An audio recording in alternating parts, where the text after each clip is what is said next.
இன்னைக்கு நம்ம எல்லாருக்குமே ரொம்ப சந்தோஷமான ஒரு நாள்.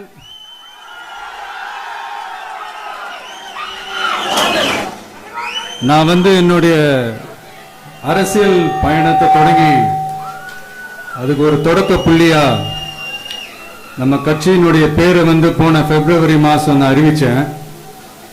அன்னிலிருந்தே பாத்தீங்கன்னா ஒரு குறிப்பிட்ட ஒரு நாளுக்காக நீங்க எல்லாருமே வெயிட் பண்ணிக்கிட்டு இருக்கீங்கன்றது எனக்கு நல்லா தெரிஞ்சது. எஸ் எஸ் நம்ம முதல் மாநில மாநாடு, அதுக்கான ஏற்பாடுகள்லாம் நடந்துகிட்டு இருக்கு. கூடிய சீக்கிரமே அது என்னைக்கு எப்போன்றதெல்லாம் நான் உங்களுக்கு அறிவிச்சிடுறேன்.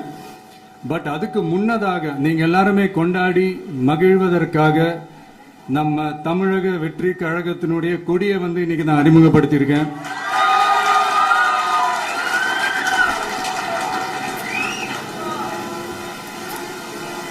இது எப்படி சொல்றதுன்னா ப்ரோ, அதாவது என் நெஞ்சில் குடியிருக்கும் என்னுடைய தோழர்களாகிய உங்க முன்னாடியும் சரி, என் நெஞ்சில் குடியிருக்கும் தமிழ்நாட்டு மக்கள் அனைவரும் அவங்க முன்னாடியும் சரி, இன்னைக்கு அந்த கொடியை அறிமுகப்படுத்துறதுல எனக்கு ரொம்ப ரொம்ப பெருமையா நினைக்கிறேன். இதுவரைக்கும் நாம நமக்காக உழைச்சோம். இனி வரப்போற இயர்ஸ்ல நம்மள ஒரு கட்சி ரீதியா நம்மளை தயார்படுத்திக்கிட்டு தமிழ்நாட்டுக்காகவும் தமிழ்நாட்டு மக்களின் உயர்வுக்காகவும் நம்ம எல்லாருமா சேர்ந்து உழைப்போம்.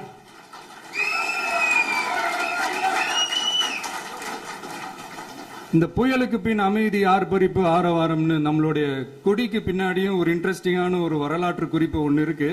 அது என்னன்னு அதை நீங்க எல்லாம் ஒரு நாளுக்காக வெயிட் பண்ணிட்டு இருக்கீங்கன்னு சொன்னல, அன்னைக்கு நம்மளுடைய கொள்கைகள் என்ன, நம்மளுடைய செயல் திட்டங்கள் என்னன்னு சொல்லும் போது அன்னைக்கு இந்த கொடிக்கான விளக்கத்தையும் நாங்க சொல்றோம். அது வரைக்கும்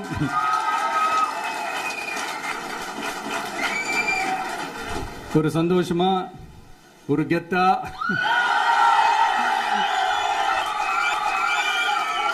நம்ம இதை ஏத்தி கொண்டாடுவோம். இது வெறும் நம்மளுடைய ஒரு கட்சிக்கான கொடியா மட்டும் இதை நான் பார்க்கலைங்க. தமிழ்நாட்டோட வருங்கால தலைமுறைக்கான ஒரு வெற்றிக்கான ஒரு கொடியா தான் நான் பார்க்கிறேன். இது உங்க இல்லத்துல உங்க உள்ளத்துல நான் சொல்லாமலே நீங்க ஏத்துவீங்கன்றது எனக்கு நல்லா தெரியும். பட் இருந்தாலும் அதுக்கான அந்த முறையான அந்த பெர்மிஷன்லாம், அந்த ரூல்ஸ் அண்ட் ரெகுலேஷன்ஸ்லாம் ஃபாலோ பண்ணிட்டு அனைவரிடமும் தோழமை பாராட்டி நம்ம இதை ஏத்தி கொண்டாடுவோம். சரிங்களா? அது வரைக்கும் கான்பிடென்டா இருங்க. நல்லதே நடக்கும். வெற்றி நிச்சயம். மீண்டும் சந்திக்கும் வரை நன்றி, வணக்கம்.